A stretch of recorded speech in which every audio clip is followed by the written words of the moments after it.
મિત્રો હું છું આપની હોસ્ટ અને દોસ્ત કૃતિ. સ્વાગત છે આપનું મંતવ્ય ન્યૂઝની એક વિશેષ રજૂઆત વાનગી શોમાં. ટાઇટલ સ્પોન્સર્ડ બાય એલજી બાંધાની હિંગ, essence of authentic taste since 1894, co-presented by Varmora Homeware and Mother's Recipe પ્રેમનો સ્વાદ. દર્શક મિત્રો, રસોઈ એ કળા છે અને સ્વાદ એ પ્રેમની ભાષા છે. અને આજે વાનગીના રસોડે આપના રસોડા સુધી એક વાનગી જે પહોંચવા જઈ રહી છે, પ્રેમ ભરી વાનગી અમારા મહેમાન આપના માટે બનાવવા જઈ રહ્યા છે. તેનું નામ છે મેક્સિકન સેન્ડવિચ. એટલે આ વાનગીમાં મેક્સિકન તડકો પણ જોવા મળવાનો છે, આ સાથે ચીઝી અંદાજ પણ તમને જોવા મળવાનો છે. દોસ્તો, અત્યારે કાળઝાળ ગરમી પડી રહી છે અને આપણને રાત્રે તો એવું થાય કે ચલો આંટો મારવા જઈએ, અને આંટો મારવા જઈએ ને એટલે પહેલી ગાડી આપણી સેન્ડવિચની લારી આગળ ઊભી રહેતી હશે. પણ અત્યારે જો તમારે ઘરમાં સોફા પર બેઠા બેઠા મસ્ત ટીવી જોતા જોતા સેન્ડવિચ ખાવાની ઈચ્છા થાય ને ઇન્સ્ટન્ટ તમે ઘરમાં બનાવી શકો એવી મસ્ત મજાની ઇન્સ્ટન્ટ ક્વિક મેક્સિકન સેન્ડવિચ આજે અમારા મહેમાન આપને શીખવા જઈ રહ્યા છે. તો કોની રાહ જુઓ છો? જલ્દીથી રેડી થઈ જાઓ મારી સાથે. મહેમાને પણ મળીએ અને કરીએ આજના શોની શરૂઆત. દર્શક મિત્રો, આજે મારી સાથે અમારા મહેમાન જોડાઈ ગયા છે. તો સૌથી પહેલા તો આપનું સ્વાગત છે, ખૂબ ખૂબ સ્વાગત છે દિવ્યાબેન. ધન્યવાદ.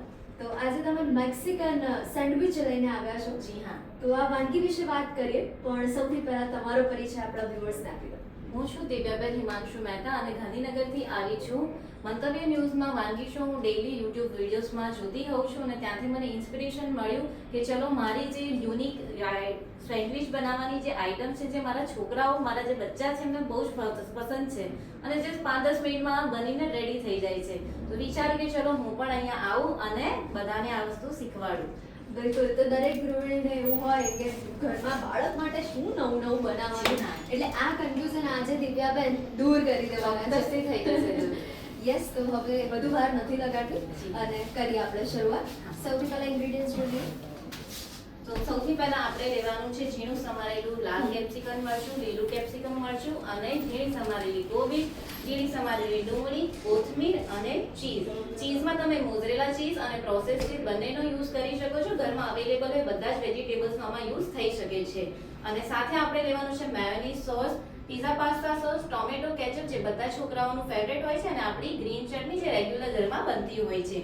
અને બેઝિક મસાલા સાથે બટરનો યુઝ કરી શકો છો. ઘી, તેલ, કઈ બી વસ્તુ હોય એમાં તમે આને રોસ્ટ કરી શકો છો. વગર રોસ્ટ વગર પણ જો ખાશો તો એનો ટેસ્ટ બહુ સરસ આવશે. તો સૌથી પહેલા આપણે ચલો બધા જે વેજીટેબલ્સ છે એને મિક્સ કરવાનું શરૂ કરીએ. સૌથી પહેલા જે ઝીણા સમારેલા જેવી સબ્જી તમારા ઘરમાં અવેલેબલ હોય એ બધી તમારે મિક્સ કરી લેવાની છે. છોકરાઓ કેવું હોય છે આજકાલના કે વેજીટેબલ્સ જોઈને બસ ના હું હવે કાંઈ જ નહીં ખાઉં. તો આ એક એવી વસ્તુ છે કે સેન્ડવિચ કહીશું ને ચીઝ કહીશું ને કે હા ચલો હું ખાઈ લઈશ. આમાં એકદમ હેલ્ધી વર્ઝન જો તમારે બનાવવું હોય તો વ્હાઈટ બ્રેડની જગ્યાએ બ્રાઉન બ્રેડનો પણ યુઝ કરી શકાય છે. તો અવેલેબલ જે પણ હોય એની સાથે તમે આ વસ્તુ બનાવી શકો છો. થોડું આમાં આપણે હવે ચીઝ એડ કરીશું અને થોડું ચીઝ જ્યારે આપણે ગ્રીસ ને એવું કરીએ ત્યારે નાખવામાં આવશે. મેયો સોસ લેવાનો છે, pizza pasta sauce. Pizza pasta sauce એટલા માટે કે એમને થોડો પીઝાનો જેવો ટેસ્ટ પણ આવે અને એમને બહુ સારું ટેસ્ટી લાગે. આ સ્પેશિયલી કિડ્સ માટે જ છે. એને કિડ્સને જે વસ્તુ પસંદ આવે એ મોટા માણસોને તો આરામથી આવી જ જાય છે. અંદર આપણે બેઝિક મસાલામાં જસ્ટ નમક એડ કરશું તો પણ વાંધો નહીં આવે, અને જો સ્પાઇસી ખાવું હોય તો થોડું લાલ મરચું. બીજા કોઈ પણ બેઝિક મસાલાનો આમાં યુઝ કરવામાં આવશે નહીં, બીકોઝ આપણે પીઝા પાસ્તા સોસનો એડ કર્યું છે તો એની અંદર બધા જ મસાલા આવી જશે. એને લીધે વધારે પછી તીખું પણ નથી થાય. અને થોડી કોથમીર. કોથમીર કેવું છે કે કોઈ પણ ગુજરાતી વાનગી આપણે બનાવીએ તો કોથમીર વગર અધૂરી છે. તો મેક્સિકન બનાવો, ઇન્ડિયન બનાવો, ચાઇનીઝ બનાવો કે ઇટાલિયન, કોથમીર તો આપણે જોઈએ છે. તો આ એક સ્ટફિંગ છે જે કાંઈ પણ કર્યા વગર એકદમ રેડી થઈ ગયું. જેને બનાવતા જસ્ટ ઘરમાં વેજીટેબલ્સ હોય ને ફટાફટ સમારતા આવડતું હોય તો થઈ જાય છે. અત્યારે તો ઇલેક્ટ્રિક ચોપર પણ અવેલેબલ હોય છે માર્કેટમાં, તો સમારવાની જથ્થા પણ રહેતી નથી, તો ફટાફટ બધું રેડી થઈ જાય છે. તો આપણું આ સ્ટફિંગ રેડી થઈ ગયું છે. હવે કશું કરવાનું નથી. આપણે જે છે આ બ્રેડની સ્લાઈસ લેવાની છે, એક બ્રેડની સ્લાઈસ, એની ઉપર આપણે જે ગ્રીન ચટણી છે રેગ્યુલર યુઝ થતી હોય છે એની પર સ્પ્રેડ કરવાની છે. આ એટલી તીખી પણ હોતી નથી અને સારી લાગે છે. અને એક સેકન્ડ બાઉલ છે ને બાઉલ સાઈડમાં મૂકી દો. કયો? આ બાઉલ છે ને પેલે હા, અને આ પેલું જે તમારી ચટણી જે જોઈએ ને ત્યાં લઈ લો. ચટણી સૌથી પહેલા એની પર લગાવવાની છે અને જે આપણું સ્ટફિંગ રેડી થયું હતું એ લઈ લેવાનું છે. આમાં શું છે કે વેજીટેબલ્સ બધા આવી ગયા છે તો આપણે છોકરા ભલે શાક ના ખાતા હોય Yes. તો પણ ચાલી જાય. અને લંચ બોક્સ પણમાં આ ચાલે છે. હેલ્ધી રેસીપી આપણે બ્રાઉન બ્રેડ યુઝ કરીએ તો સ્કૂલમાં બી કોઈ ના પાડવાનું નથી કે Yes. તમારે નહીં ચાલે એમ.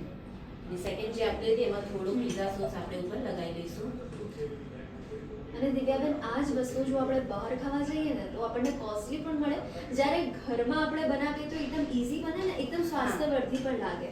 અને બહુ મહેનત પણ નથી હા. કે ચલો એવું છે કે ફેન્સી થઈ ગયું છે બહુ મહેનત છે, ના એવું છે જ નહીં.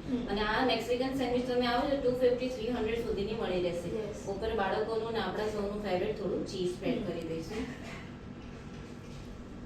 પછી આપણે આ સેન્ડવિચને બસ કવર કરી લઈશું. કવર કર્યા પછી આપણે એને થોડું ફ્રાય કરીશું. ત્યાંથી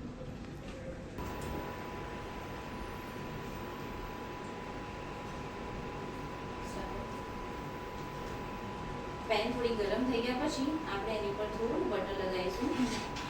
બટરની જગ્યાએ તમે ઘી પણ યુઝ કરી શકો છો અને થોડી એની ઉપર કોથમીર.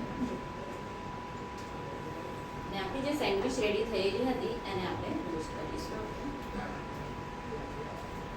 બંને સાઈડ જેટલું જોઈએ એટલું જરૂરિયાત મુજબ જ બટર કે ઘી લગાવવાનું અને ગોલ્ડન બ્રાઉન થોડી ક્રિસ્પી થાય ત્યાં સુધી આપણે એને રાખવાની છે. જો રોસ્ટ કરવી ના હોય તો ડાયરેક્ટલી પણ તમે એને લઈ શકો છો, જરૂર પડતી નથી. પણ આ શું થોડું ક્રિસ્પીનેસ આવે તો સારું લાગે છે ટેસ્ટમાં. તો દિવ્યાબેન આજે તમે મેક્સિકન સેન્ડવિચ બનાવી એટલે એવો અંદાજ લગાવી શકો કે તમે મેક્સિકન ફૂડના લવર્સ છો. હા, મને જંક ફૂડનો બહુ જ શોખ છે. અચ્છા. જંક ફૂડના લીધે મારું વેઇટ પણ ખાસું વધી ગયેલું અને ડિલિવરી પછી તો બહુ જ. તો જંક ફૂડમાં બી હું થોડો હેલ્ધી ટ્વીસ્ટ આપતી રહું છું. તો એના કારણે મારો ટેસ્ટ પણ બી સારો રહે અને જંક ફૂડ ખાવાની જે ઈચ્છા હોય છે એ પણ વાંધો ના આવે, પૂરી થઈ જાય છે. અને સાથે સાથે મારા બચ્ચાઓને બી મજા આવી જાય છે. કુકિંગનો શોખ આવી રીતે જ પછી ધીમે ધીમે આવવા લાગ્યો. અરે વાહ. ગોલ્ડન બ્રાઉન કલર આવવા લાગ્યો છે. આપણે બહુ આને પછી ક્રિસ્પ કરવી હોય તો થોડું બટર ઓર એડ કરીએ તો એને ક્રિસ્પ કરવાની વાંધો નથી આવતો. ઓકે.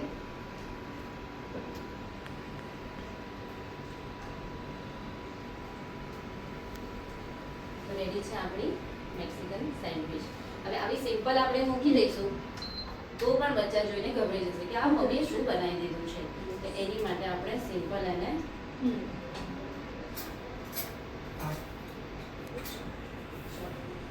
એ વચ્ચેથી કટ કરીશું જે સેન્ડવિચનો શેપ હોય છે એવી જ રીતે અને સાઈડમાંથી બી કટ કરીશું. એના એક સેન્ડવિચના 4 પીસ આરામથી થઈ જશે.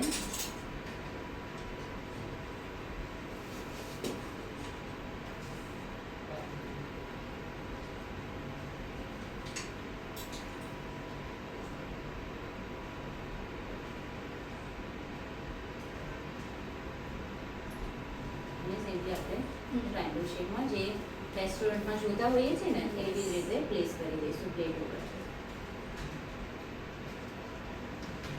અને જે આપણું ચીઝ છે એની ઉપર સ્પ્રેડ કરી દઈશું. થોડું વધારે ચીઝ હશે તો વધારે સારું લાગશે. અને એને જોઈને ખાવાની ઈચ્છા પણ થઈ જાય છે. તો રેડી છે આપણી મેક્સિકન સેન્ડવિચ વિથ દેશી તડકા. થેન્ક યુ સો મચ દિવ્યાબેન આ વાનગી આપણા વ્યુઅર્સ સુધી પહોંચાડવા માટે. થેન્ક યુ સો મચ આ મોકો આપવા માટે. તમને ઘરે બેઠા મેક્સિકન સેન્ડવિચ ખાવાની ઈચ્છા થઈ હોય ને તો હવે તમે ખૂબ જ ઝડપથી બનાવી શકો એવી એકદમ ઇઝી રેસીપી અમારા મહેમાને આપના સુધી પહોંચાડી છે. એટલે હવે કેફેમાં જવાની બિલકુલ જરૂર નથી, કારણ કે એના જેવો સ્વાદ હવે તમને ઘરે મળવાનો છે. તો પછી એકવાર ટ્રાય તો કરવું જ રહ્યું. અને હવે બીજી વાનગી અમારા મહેમાન કઈ લઈને આવ્યા છે એના માટે થોડીક રાહ જોઈએ. મળીએ નાનકડા બ્રેક બાદ.